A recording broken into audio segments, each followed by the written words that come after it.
Hello les amis, si vous regardez cette vidéo, c'est que vous êtes soit dans la dernière ligne droite de votre marathon, donc peut-être durant l'affûtage, peut-être que vous êtes même la veille de la course, peut-être que vous êtes la semaine, peut-être que vous êtes le matin de la course, j'espère pas quand même, il y a des choses un peu plus importantes à faire le matin de la course. Quoi qu'il en soit, dans cette vidéo, j'aimerais vous partager une grosse partie de toutes mes connaissances et de mon expérience que j'ai sur le marathon. Le but, c'est de vous aider à mettre toutes les chances de votre côté pour faire le meilleur marathon possible, indépendamment de la préparation que vous ayez pu faire. On va donc passer en revue les meilleurs conseils pour bien gérer vos dernières semaines, les erreurs à éviter, il y a beaucoup d'erreurs à éviter, que ce soit durant l'affûtage, en nutrition, durant la course, etc. Et je vais vous donner plein de conseils en vrac, bref, il y a du stock, accrochez-vous, et si vous pouvez, prenez un petit stylo, prenez des notes sur votre téléphone peut-être, parce qu'il y a beaucoup de choses à retenir.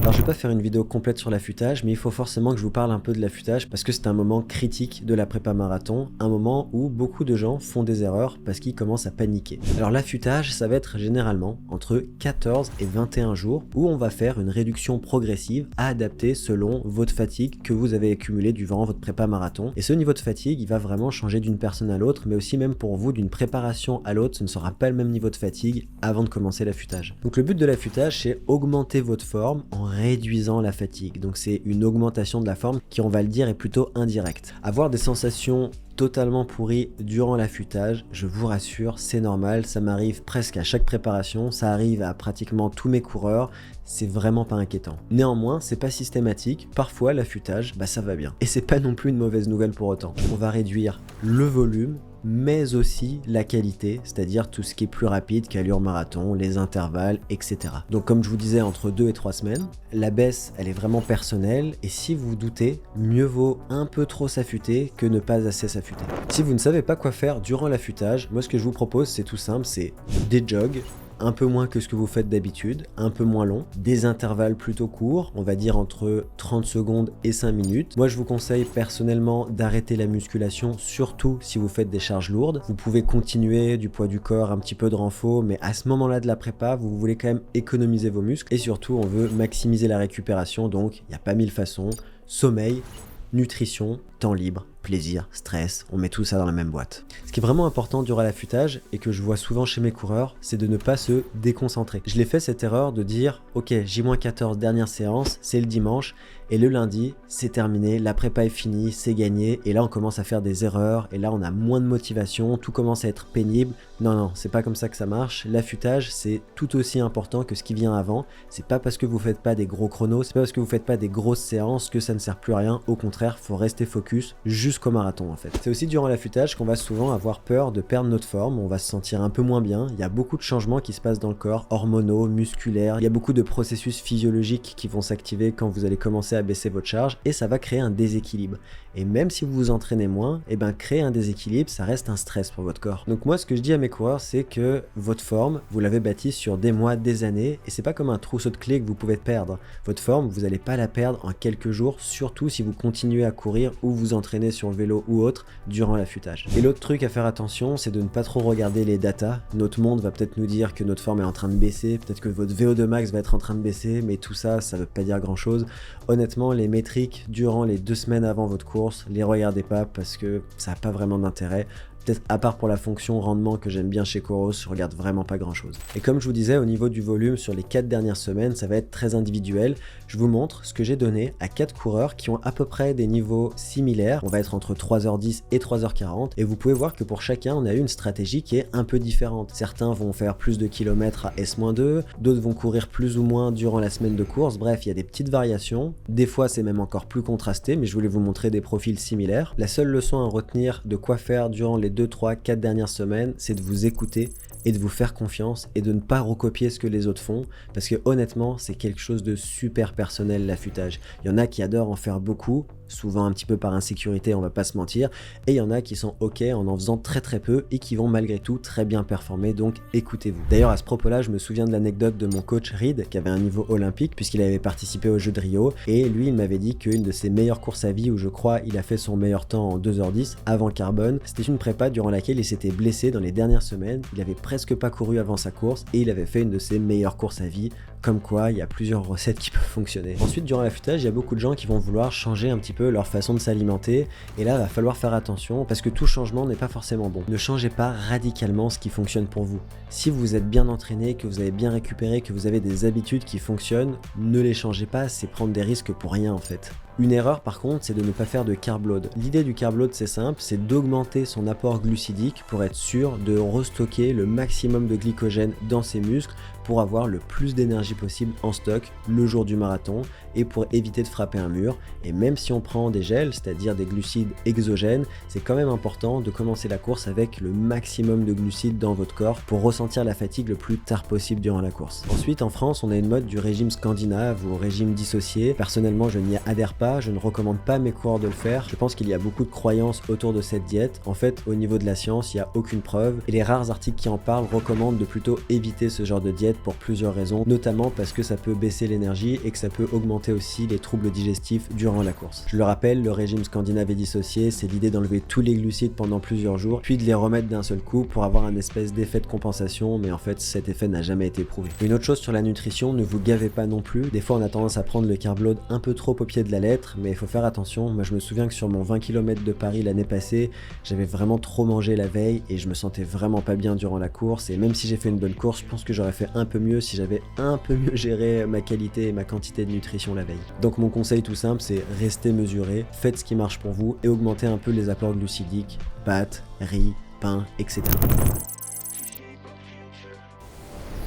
Maintenant, on va attaquer la partie sur laquelle on pose souvent des questions, comment on fixe son allure pour le marathon. Alors évidemment, il y a plusieurs façons de faire. La première, c'est d'utiliser tout simplement vos équivalences marathon de vos RP, records personnels récents sur d'autres distances. Par exemple, j'ai un athlète récemment qui a fait le marathon de Séville en 2h42. Cet athlète, il avait couru 35 minutes 19 au 10 km de la Tour Eiffel à S-10. Et ce qu'on avait fait tout simplement, c'est qu'on était allé regarder sur l'appli Vidot, qui est sur Android et sur Apple Store, et qui permet de rentrer un chrono sur une distance pour voir les équivalences physiologiques correspondantes. Juste une note là-dessus, c'est vraiment des équivalences qui vont être basées sur des profils très endurants. Donc c'est normal si vous rentrez votre 5 km ou 10 km qui vous annonce un temps marathon très optimiste, c'est à condition que vous ayez une excellente endurance, ce qui n'est pas toujours le cas pour tout le monde. Donc cet athlète en l'occurrence, il a fait 35-19 au 10 km, du 3,32 par kilomètre, et l'appli lui prédit un marathon en 2h43, soit 3,52 par kilomètre. À ce moment-là, on va se dire, d'accord, ton allure marathon, elle doit se situer autour de 3,52 par kilomètre.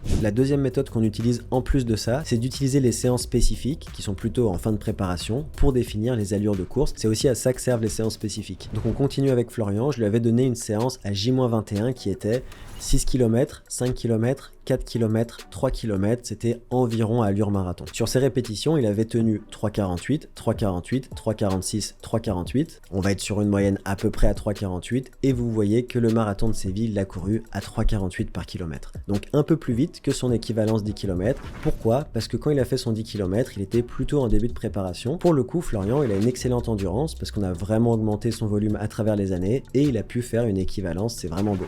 Petite note sur les séances spécifiques, si vous loupez une des dernières séances spécifiques, ça peut arriver. Parfois, ça crée aussi de la peur, de l'insécurité et de l'anxiété. C'est pas nécessairement grave de louper une séance spécifique. Ce qui va compter, c'est surtout votre prépa de manière générale. Et votre état de forme, rassurez-vous, il se fait pas du tout sur une séance, même si c'est une grosse séance. C'est vraiment pas comme ça que ça marche.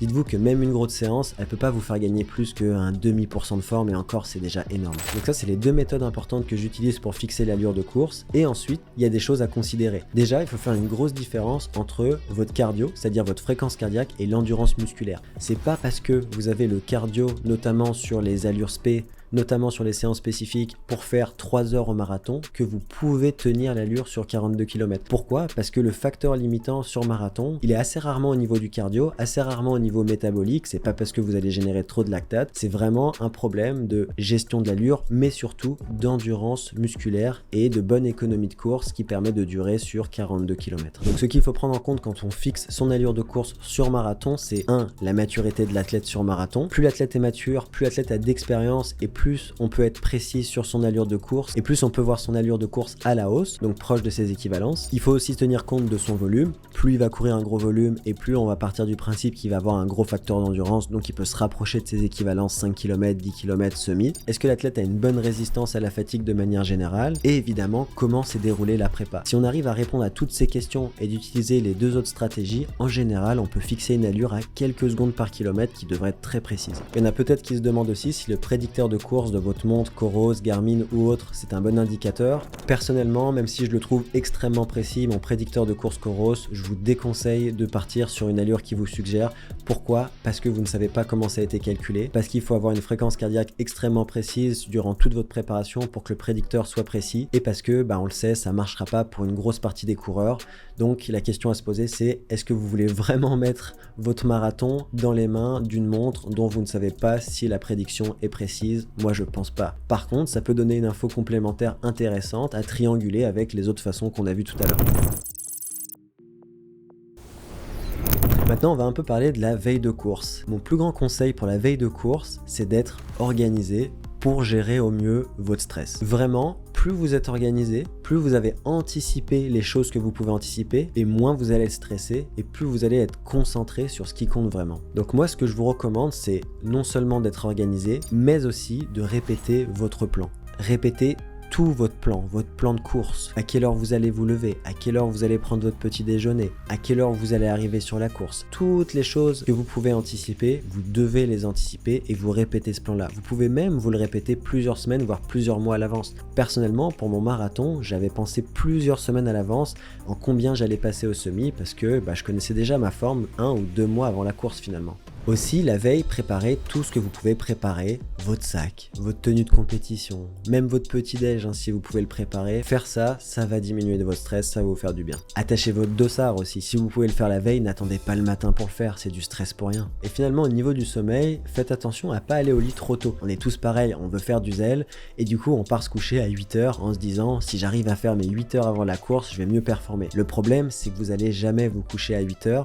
En plus, vous êtes plus activé que d'habitude, vous avez plus de stress, plus d'anxiété, vous allez arriver au lit, votre corps ne sera pas prêt à s'endormir d'un point de vue physiologique, le rat va commencer à tourner dans sa petite roue, et là vous allez tourner pendant des heures, et parfois ça peut même nous faire une nuit blanche. Donc faites attention, allez vous coucher aux mêmes heures que d'habitude. Franchement, c'est pas grave de pas faire une nuit parfaite la veille du marathon, tant que vous avez bien récupéré de votre prépa. En ce qui concerne la nutrition la veille de course, vraiment, essayez de garder vos habitudes autant que possible. C'est pas du tout le moment d'être créatif ou d'inventer des nouvelles stratégies de nutrition. Je sais pas pourquoi, mais je vois souvent des coureurs qui paniquent la veille d'une course et qui vont commencer à changer leurs habitudes, que ce soit de la nutrition ou d'autres choses. Mais vous prenez juste un risque pour pas grand chose en fait. Donc mes conseils généraux, c'est pas le moment d'être créatif, mais surtout éviter de manger trop de fibres. On sait que les fibres, ça peut causer plus de problèmes digestifs. Évitez de manger trop gras aussi. Le gras, ça prend beaucoup plus de temps à digérer que les glucides ou les protéines. Mangez des glucides que vous tolérez bien, des glucides que vous avez l'habitude de manger. Si pour vous c'est le riz, prenez le riz. Si c'est pour vous c'est les pâtes, prenez des pâtes. Il y en a pour qui c'est la pizza, ça passe tout seul, allez-y avec de la pizza. Ne vous faites pas influencer par les autres et vous êtes l'expert en fait de vous-même. Je vous recommande aussi d'aller au lit le ventre plein. C'est important de se sentir presque un tout petit peu ballonné, un petit peu lourd la veille du marathon, parce que comme je vous disais tout à l'heure, le marathon c'est une épreuve énergétique, on va vraiment vider nos stocks de glycogène. Donc n'ayez pas peur d'avoir vraiment le ventre plein le matin de la course, parce que de toute façon ça va vous aider sur les 15 derniers kilomètres du marathon. Mais toutefois, ne vous gavez pas non plus, comme je vous disais tout à l'heure, faut pas non plus faire de la boulimie la veille de la course parce qu'on panique, essayez quand même de rester mesuré. Je voulais vous faire une petite note sur les différents scores de sommeil et de récupération que votre montre ou moi, ma bague Oura peut me donner le matin. Alors personnellement, je le regarde, mais pour la plupart des gens, je vous recommanderais de ne pas regarder les scores parce que ça peut vraiment vous faire douter de vous-même. Je vous donne un exemple, avant de courir mon 2h12, j'avais eu des scores assez faibles. 75 sur 100, c'est très rare que j'ai des scores aussi bas, c'est un score de récupération, et ma bague me disait carrément que c'était l'heure de faire une pause. Pareil pour mon score de sommeil, 69, et j'avais dormi 5h29. Mais je vous le répète, vos scores de sommeil, de récupération, etc. le matin de la course n'ont pas d'importance. Donc pour la plupart des gens, ne le regardez même pas. Au moins vous êtes sûr que ça va pas vous stresser s'il y a un mauvais score. D'autres erreurs fréquentes que je vois la veille ou le matin de la course, c'est, comme je vous le disais tout à l'heure, de changer les habitudes. Mais là, je vais plus vous parler d'habitudes en termes d'équipement. J'ai déjà vu des coureurs acheter une nouvelle paire de chaussures à l'expo de la course et ne jamais avoir essayé cette paire de chaussures à l'entraînement. Ça, c'est une énorme erreur, ne faites pas ça. Je pense que vous l'avez déjà entendu beaucoup de fois, mais chaque année, il y a des gens qui le font. Donc, ne changez pas de chaussures,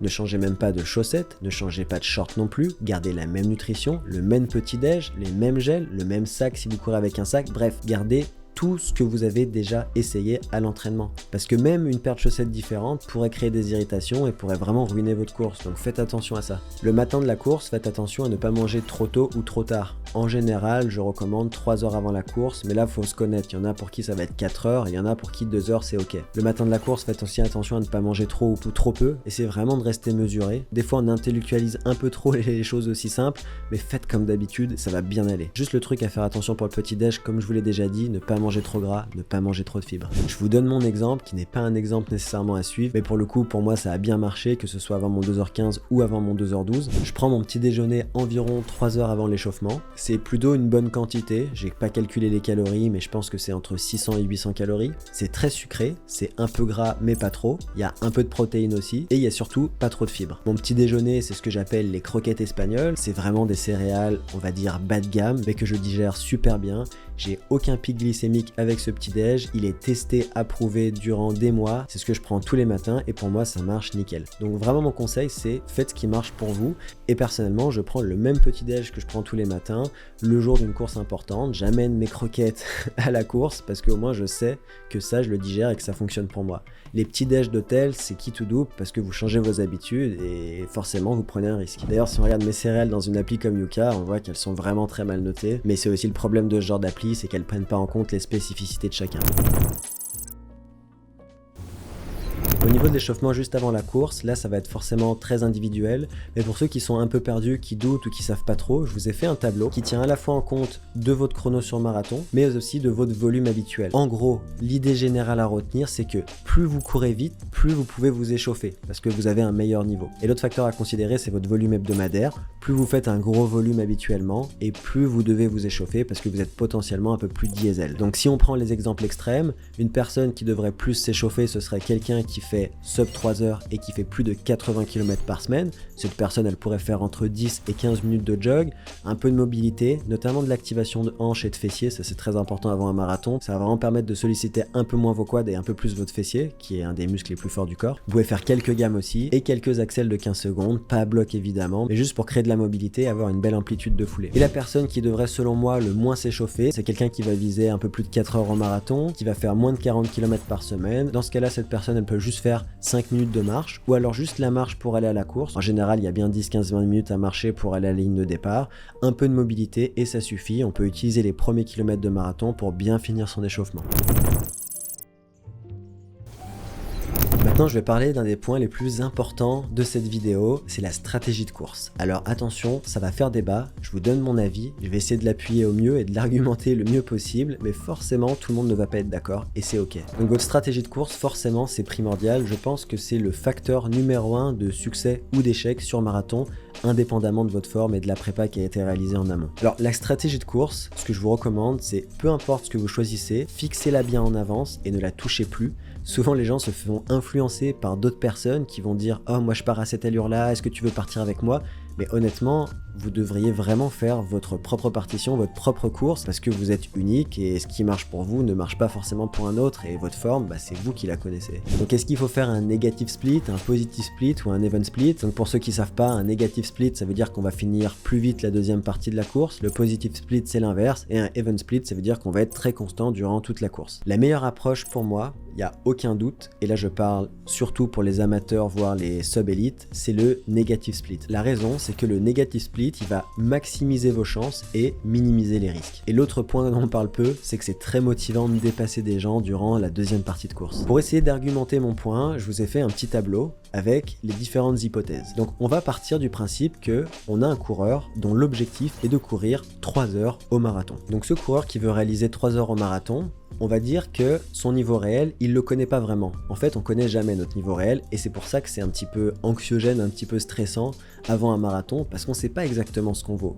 On a des bonnes hypothèses, mais on ne sait jamais à 100%. Donc on va dire que pour cette personne qui vise 3 heures au marathon, il y a 3 cas de figure probables. Et là, je caricature un peu. Soit cette personne, elle vaut vraiment 3 heures au marathon, c'est-à-dire 4,16 par kilomètre, tant mieux.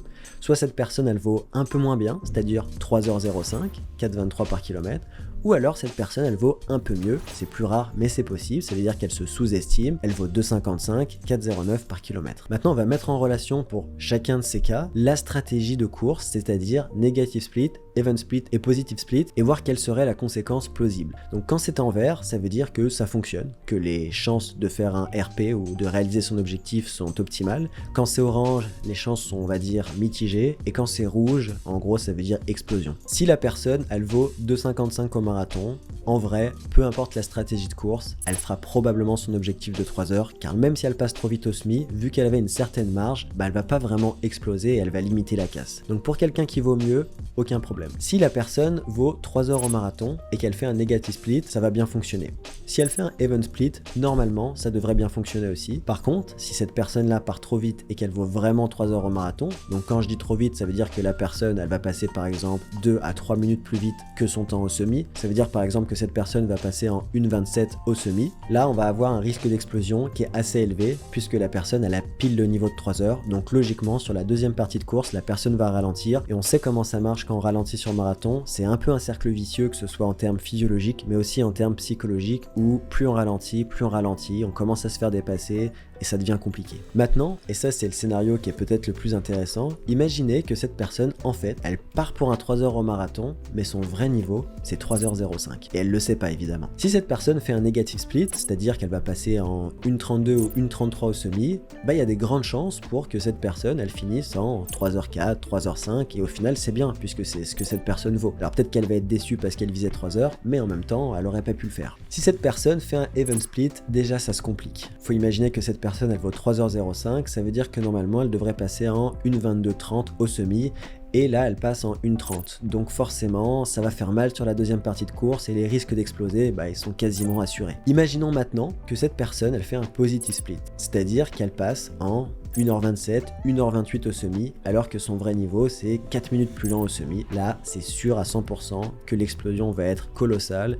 On va être sur quelqu'un qui va finir peut-être en 3h10, 3h15, voire plus, parce que sa stratégie de course n'est pas en adéquation avec son vrai niveau. Ce qu'il faut retenir de ça, c'est que le negative split, c'est juste la stratégie, la seule, qui vous permet de maximiser vos chances de succès et de minimiser les risques, puisque vous ne connaissez jamais votre forme exacte sur la ligne de départ. J'en rajoute que j'ai remarqué que la peur et le stress sont souvent les moteurs d'un départ trop rapide.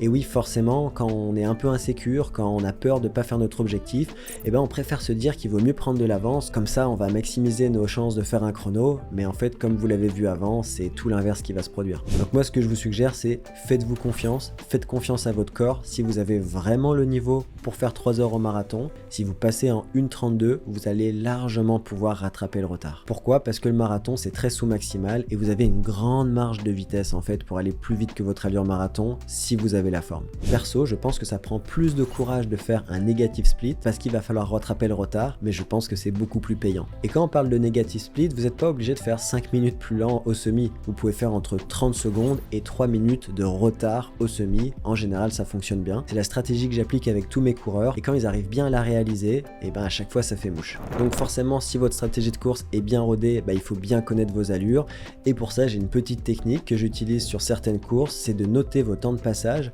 notamment les premiers temps de passage, donc 5 km, 10 km, 15 km et semi, voire 25 km, sur votre main, comme ça vous êtes sûr de ne pas vous tromper. Une autre question que vous pouvez peut-être vous poser, c'est faut-il suivre les meneurs d'allure ? Alors personnellement, je pense qu'il y a un risque à suivre des meneurs d'allure. C'est pas des professionnels, c'est pas des gens qui sont payés par l'organisation, c'est juste des volontaires qui essayent de faire de leur mieux, mais qui parfois se plantent totalement ou qui vont vraiment mettre des à-coups durant la course, c'est-à-dire l'opposé de ce qu'on veut. Donc vous pouvez les suivre seulement si vous voyez qu'ils font un bon travail et si ça correspond aussi à votre zone physiologique et à votre plan de course. Ne leur faites surtout pas une confiance aveugle. J'entends des gens des fois qui disent que leur course a été massacrée créé a été ruiné à cause du meneur d'allure. Alors oui, à haut niveau sur piste, c'est le cas. Par contre, sur marathon, je pense que c'est un peu se déresponsabiliser. Je pense que vous devriez toujours faire la course que vous devez faire, quitte à être tout seul. Il n'y a aucun problème, vous pouvez faire un record personnel, même si vous n'êtes pas dans un gros pack. N'oubliez pas, vous êtes le seul décideur. Ne mettez pas le destin de toutes vos préparations dans les mains de quelqu'un qui va faire de son mieux, mais qui pourrait se planter. Maintenant, sur la façon de gérer son allure pendant la course, c'est pas très compliqué. Il faut comparer votre chrono de votre montre avec les bornes officielles. Attention à ne pas regarder votre moyenne d'allure sur votre montre parce qu'elle peut être complètement biaisée. En fait, à partir du moment où vous passez à côté de gros bâtiments, s'il y a beaucoup de coureurs dans les alentours ou alors si vous passez sous un tunnel ou autre, eh ben votre moyenne elle peut être complètement biaisée. Donc la meilleure façon et la seule vraie façon, c'est de comparer votre chrono avec les bornes kilométriques officielles de la course. Faites aussi attention à votre distance GPS qui peut vraiment varier selon les conditions de la course, selon votre montre, etc. Je vous le rappelle, seul le chrono officiel à la fin va compter, c'est pas le temps Strava malheureusement. On aimerait tous que ce soit le chrono Strava qui compte, mais malheureusement c'est pas comme ça que ça marche. D'ailleurs, si ça vous intéresse, je vous donne l'affichage que j'utilise pendant mes entraînements, mais aussi pendant mes courses. Je mets l'allure du tour en cours, je mets aussi l'allure live, je mets la distance du tour en cours et la distance totale. Et finalement, j'ai la fréquence cardiaque en bas. Alors si vous ne la payez pas pendant la course, vous pouvez tout simplement enlever l'allure et la distance du tour en cours et comme ça sera peut-être un peu moins chargé. Maintenant, on attaque la partie sur la nutrition pendant la course qui va être, après la gestion de l'allure et votre stratégie de course, le deuxième facteur le plus important pour bien performer. Alors un petit rappel, vous avez deux carburants.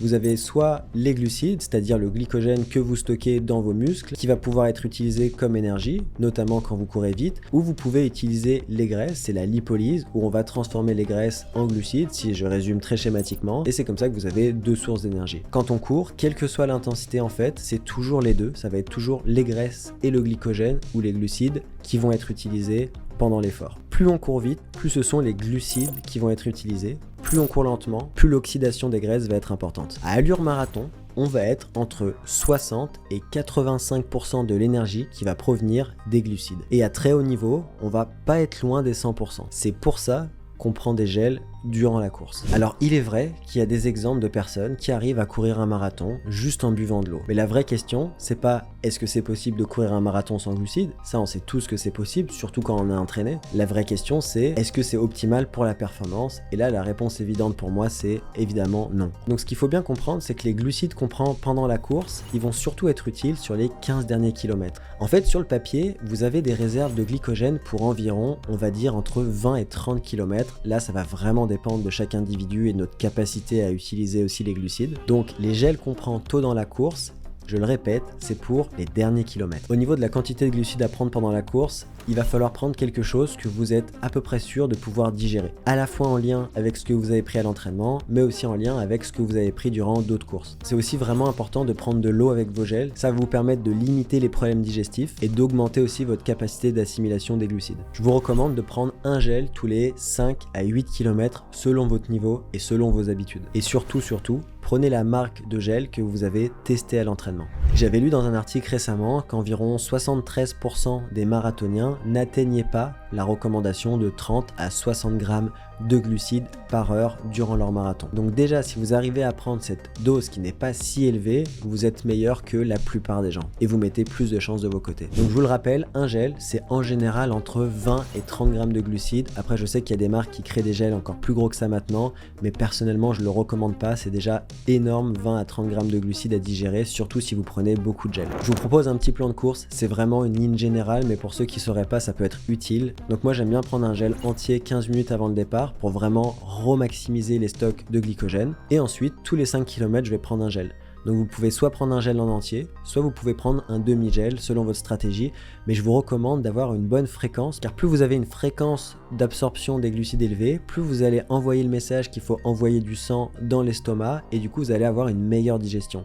Le vrai problème, c'est quand vous arrêtez de prendre des glucides pendant trop longtemps, ça devient encore plus compliqué d'en prendre ensuite. Si vous prenez des gels caféine, je vous recommande d'en prendre un au 10e kilomètre et un autre au 25e kilomètre. Ça sert pas à grand chose d'en prendre au-delà du 25e. Donc ma recommandation générale, c'est entre 40 et 90 grammes par heure. Alors qu'est-ce que ça donne en fonction des niveaux? Je vous ai fait un petit tableau récap, ne prenez pas peur, je vais vous expliquer. Donc là, le tableau, il vaut pour un gel Morten standard de 25 grammes de glucides. Donc ce qu'il faut comprendre avec ce tableau, c'est que le nombre de gels, il va quand même dépendre de votre chrono. Pourquoi? Parce que plus on court vite, plus, comme je vous expliquais tout à l'heure, on va puiser dans les glucides et plus on va avoir du coup besoin de gel. Moins on court vite, plus on puise dans les graisses et moins on va avoir besoin de glucides, donc moins besoin de gel. Exemple extrême, quelqu'un qui court 2 heures au marathon aurait besoin de seulement un peu plus de 7 gels pour prendre 90 grammes par heure. Alors que pour une personne qui ferait 5h30 au marathon, si vous voulez tourner à 90 grammes par heure, il lui faudrait un tout petit peu moins que 20 gels. En gros, c'est impossible. Donc je vous ai mis en vert les recommandations qui me paraissent les plus plausibles et les plus logistiquement accessibles, on va dire, en fonction du coup de votre chrono et du grammage visé. Donc par exemple, pour quelqu'un qui vise 3 heures au marathon,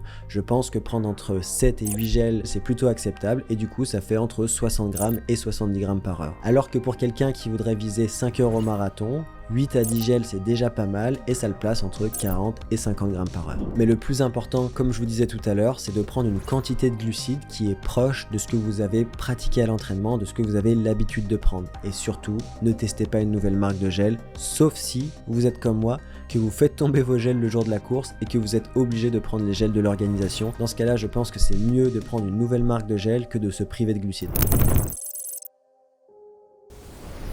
Maintenant, j'ai quelques conseils à vous donner pour pendant la course. Mon premier conseil, c'est sûrement le plus important et il faut jamais l'oublier durant la course, c'est de rester relâché. Le marathon, c'est une épreuve d'économie d'énergie, mais d'économie de course aussi.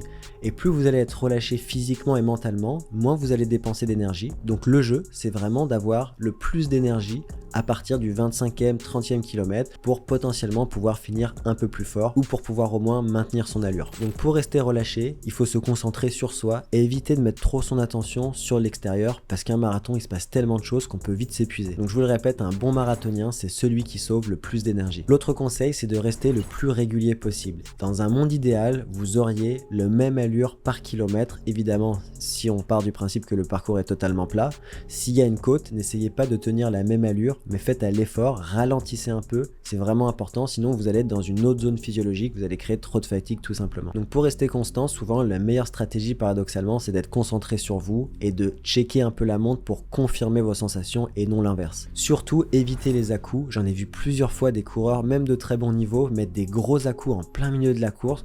Moi ça me paraît délirant, vraiment évitez ça, vous allez juste créer de la fatigue musculaire, métabolique, vous allez perdre plus de glucides, ça n'a aucun intérêt. Faut imaginer que c'est comme une voiture, d'un coup vous appuyez sur la pédale d'accélérateur, votre consommation va exploser et c'est ce qu'on veut éviter justement sur marathon. Répétez-vous que vous avez le temps, le marathon c'est long et si vous êtes bien en 25e kilomètre, mais vous allez vous faire tellement plaisir sur la fin de course, vous allez pouvoir rattraper votre retard et ça va être génial. Donc soyez patient. Et comme je vous le disais, restez concentré sur vous, sur votre course, exécutez votre plan et oubliez les autres. D'ailleurs à ce sujet-là, j'avais envie de vous partager quelques mantras que je me répète, il y a aussi des mantras d'autres personnes, vous allez peut-être les reconnaître parce que je les ai déjà interviewés sur le podcast. Joue ta propre partition, c'est ce que je vous répète depuis le début de cette vidéo, faites votre course, vous êtes l'expert de vous-même, ne vous laissez pas influencer par les autres, t'as rien à perdre, tout à gagner, ça je me le répète souvent, la course c'est du plaisir, c'est pas du métier, si ça marche c'est trop cool, si ça marche pas, ça marchera la prochaine fois, c'est pas grave. T'es plus fort que tu le crois, ça aussi je me le répète souvent, surtout sur la fin de course, on a toujours des ressources insoupçonnées en nous et le but du marathon c'est d'aller voir un petit peu cette zone qu'on n'a jamais explorée. Fais-toi confiance, fais ta propre course, vous avez compris le message, tout le monde s'en fout de ta course, fais-le pour toi, lui je l'aime bien, c'est surtout pour les gens qui ont une haute désirabilité sociale on va dire, avec les réseaux sociaux et tout aujourd'hui on a tendance à se comparer,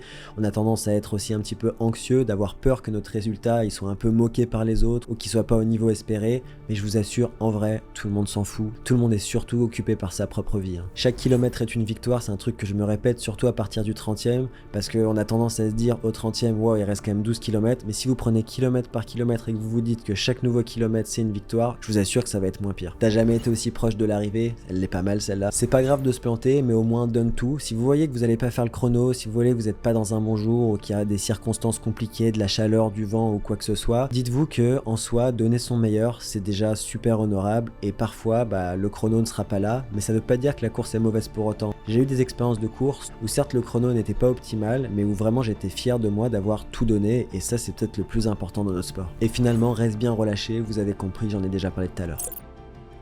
Il y a quelques erreurs fréquentes qu'il faut essayer d'éviter au maximum durant la course. Plus vous ancrez ces erreurs en vous, plus vous les ancrez à l'avance aussi, et plus vous allez avoir peur de les faire, et parfois la peur c'est utile, car ça va vous permettre d'éviter de tomber dans les pièges classiques. L'erreur que je vois souvent, c'est de se laisser emporter par l'euphorie et perdre sa lucidité. Le jour de la course, il va y avoir un mégaphone, il va y avoir une foule en délire, il va y avoir énormément d'excitation autour de vous, de gens qui vont faire des bruits bizarres aussi des fois. Quand votre attention part, essayez de la ramener vers vous, parce que si votre attention est trop sur l'extérieur, vous allez perdre votre lucidité et vous allez faire des mauvais choix. Je l'ai vu pas mal de fois celle-là. Ne faites pas une confiance aveugle au meneur d'allure, on en a déjà parlé. Ne pas assez se relâcher durant le premier 21 km, ça aussi c'est une erreur que je vois souvent et je trouve que les gens partent trop vite sur le premier kilomètre. Votre premier kilomètre du marathon, normalement, idéalement, ça devrait être votre plus lent. Et votre premier 5 km, clairement là ça devrait être votre plus lent. Évitez aussi de mettre trop d'attention sur les facteurs externes que vous ne pouvez pas contrôler comme la météo, le vent, la chaleur. Malheureusement, vous êtes inscrit à la course, vous allez faire la course, vous pouvez à la limite adapter un peu votre stratégie de course, un peu votre tenue, mais c'est tout ce que vous pouvez faire. Ça sert à rien de ruminer, c'est hyper frustrant mais en fait c'est comme ça. Une autre erreur, c'est de déroger du plan avant le 25-30e kilomètre. C'est pas parce que vous vous sentez bien au semi que c'est gagné. En fait, j'ai envie de vous dire que le premier semi, c'est de loin le plus facile. Et la vraie douleur, ou ce qui commence à être plus compliqué, ça arrive vraiment à partir du 25e, du 30e, voire du 35e. Donc restez concentrés, ne vous enflammez pas, le premier semi c'est normal si ça se passe bien. Et finalement, erreur classique, on en a déjà parlé, mais mal gérer sa nutrition, mal gérer son hydratation aussi, ne sous-estimez pas l'importance des glucides et faites attention à la déshydratation, c'est normal d'en avoir un peu, mais à un certain niveau de déshydratation, vos performances vont baisser, donc faut faire gaffe. Donc voilà, imprimez ça dans votre tête si vous pouvez, ma recette pour un bon marathon c'est bonne gestion de l'allure, les glucides et l'hydratation, concentration et relâchement, et finalement courage, croire en soi, avoir un discours interne positif, surtout ne vous parlez pas mal, ne soyez pas votre pire supporter sur la course, je pense qu'il y a déjà assez de remarques négatives comme ça dans la vie, donc parlez-vous de la même façon que vous parleriez à votre meilleur ami qui essaye de faire son premier marathon. Au niveau de la logistique, soyez sur le site, c'est-à-dire proche de la ligne de départ, minimum 1 heure à l'avance, voire un petit peu plus, surtout sur les gros marathons, si c'est un plus petit marathon, on est un peu plus tranquille. Tenue légère, même s'il fait proche de 5 degrés, c'est vraiment important d'avoir une tenue légère parce que dans l'effort, votre corps va chercher à se thermoréguler et donc plus vous avez une tenue légère, plus ça va être facile d'évacuer la chaleur justement. S'il fait plus de 10 degrés, on y va avec des manches courtes, un short, un cuissard, voilà, une tenue légère. Essayez si possible d'utiliser la même tenue que d'habitude et surtout les mêmes chaussures, ça c'est très important. Et sinon chez Decathlon il y a une petite vaseline pas super chère que je vous recommande, que vous pouvez mettre dans les zones de frottement et en vrai ça peut faire une grosse différence si vous avez tendance à avoir des irritations. Quelques conseils de prépa mentale, n'ayez pas d'attente de facilité. Ce que je veux dire par là c'est que parfois on va beaucoup s'entraîner durant la prépa marathon, on va faire des super séances, tout va bien se passer, tous les voyants sont au vert, on est super en confiance, mais faites gaffe, être trop en confiance sur marathon, ça peut être un problème. Même si vous êtes dans la forme de votre vie, même si l'objectif est bien ajusté, même si tous les voyants sont au vert, le marathon, c'est jamais facile. Si vous y allez avec des attentes de facilité, vous prenez le risque d'être surpris quand ça va commencer à être dur et là votre mental peut flancher. Donc même quand je suis très en forme, personnellement, je me dis que je vais en baver car au pire j'en bave et je suis préparé et au mieux j'en bave pas et je suis préparé aussi. Ensuite, ne dramatisez pas. Vous êtes capable, vous avez fait la préparation et même si tout n'a pas été idéal, d'ailleurs c'est très rare d'avoir la prépa idéale, il y a toujours des hauts et des bas, il y a toujours des séances qu'on a moins bien faites, il y a des fois des petites blessures, des fois on a baissé le kilométrage. 99% des gens n'ont pas des prépas parfaites. Donc, s'il vous plaît, ne dramatisez pas, je vous assure que ça va bien se passer. Et encore une fois, si ça se passe pas bien, la prochaine sera la bonne. Aussi, un conseil facile à dire mais difficile à appliquer, c'est de ne pas craindre la douleur. Oui, ça va faire mal, mais n'oubliez pas que vous avez eu mal tellement de fois durant la prépa que ça sera pas vraiment pire le jour du marathon. Honnêtement, quand je repense à mes marathons, j'ai jamais trouvé ça vraiment plus dur que mes séances spécifiques. Peut-être parfois oui, parfois non, mais en tout cas, ça ne sert à rien d'anticiper le pire, même s'il faut être réaliste. Vous verrez bien au moment venu, mais de toute façon, vous êtes prêt à encaisser cette douleur. Ce que je mets dans la prépa mentale aussi, c'est d'avoir votre plan parfaitement clair en tête. Ça, je vous l'ai expliqué tout à l'heure, mais plus c'est clair, plus vous allez le tenir, parce qu'une fois que vous êtes fatigué, votre cerveau il fonctionne plus pareil, et là ça devient un peu compliqué de respecter le plan s'il n'est pas clair à la base. Un autre truc, c'est de vraiment faire la différence entre ce qui est important et ce qui est grave. Ce qui est grave, c'est d'avoir une maladie dans la vie, c'est de perdre un proche. Il y a des choses qui sont graves et il y a des choses qui sont importantes. Une prépa marathon, c'est important. Vous avez mis de l'argent, vous avez mis de l'investissement, vous avez mis des rêves dedans, bref, c'est vraiment important. Par contre, c'est pas grave. Et quand on fait la dissociation entre les deux, on se sent tout de suite plus léger sur la ligne de départ. Et d'ailleurs, même pour mon niveau ou même pour un pro, partir avec cet état d'esprit, je pense que c'est la meilleure façon d'être relâché durant la course. Quand je vois certaines personnes se mettre une pression énorme alors que c'est censé être un plaisir, n'oubliez jamais que vous êtes là parce que vous l'avez choisi et qu'il n'y a aucune gravité là-dedans. C'est juste du fun. Et de manière générale, je sais qu'on veut tous faire des chronos, je sais qu'on veut tous faire des grosses performances, mais je vous dirais, mettez ça un peu de côté et pensez plutôt à comment vous allez le faire, c'est-à-dire le plan, que des choses comme est-ce que je vais arriver à faire le sub 3 heures? Est-ce que j'en suis capable? Est-ce que mon objectif il est bien fixé? Est-ce que je pars plutôt avec Jean ou plutôt avec Michel? Essayez de vous recentrer sur ce qui compte, c'est-à-dire votre plan, c'est-à-dire ce dont on a parlé dans la majorité de cette vidéo. S'il devait y avoir du vent, ce qui peut arriver et ce qui est vraiment pas de chance pour le coup, essayez de vous protéger derrière des coureurs. C'est vraiment dans cette condition que courir en groupe c'est le plus utile. Vous allez vraiment perdre beaucoup d'énergie si vous prenez les devants et qu'il y a du vent de face. Concentrez-vous sur l'effort et pas sur l'allure, c'est ok de ralentir quand il y a du vent. De toute façon, les parcours sont bien faits, en général ils tournent et si vous l'avez de face à un moment, vous allez l'avoir de dos à un autre moment. Donc acceptez de ralentir et surtout restez positif. Quand on commence à ruminer, en général c'est pas bon signe sur marathon. Et dernier conseil, restez relâché même s'il y a du vent. On termine avec deux citations de deux grands marathoniens.